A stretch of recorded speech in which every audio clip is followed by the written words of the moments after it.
Is the devil real?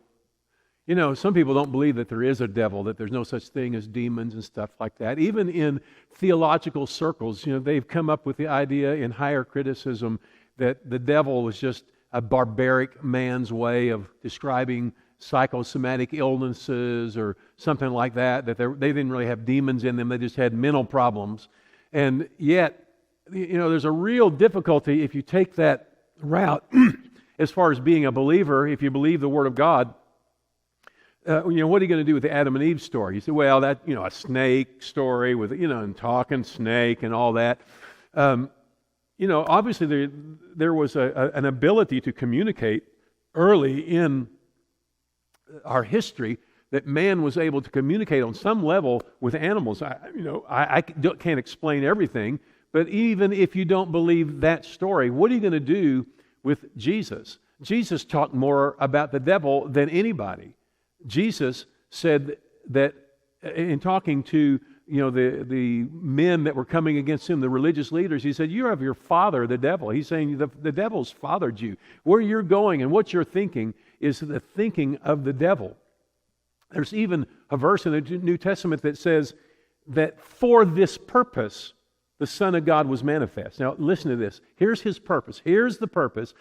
The Son of God was manifest for this purpose, to destroy the works of the devil.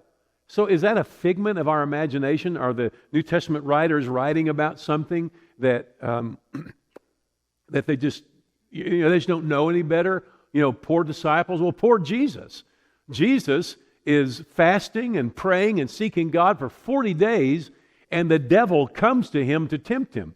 Now, what are you going to do with that? I mean, either Jesus is deluded and the stories that he tells are deluded, or it's true that he was actually tempted by Satan to go in another direction, to fall down, worship him.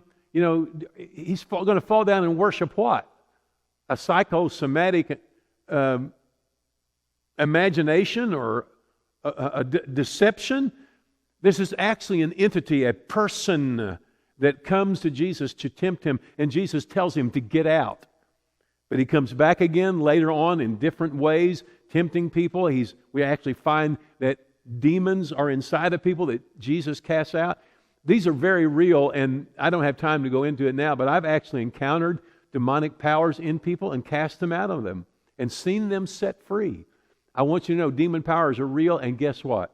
Jesus has power over them. They have been defeated by the power of his blood and the resurrection. See you tomorrow.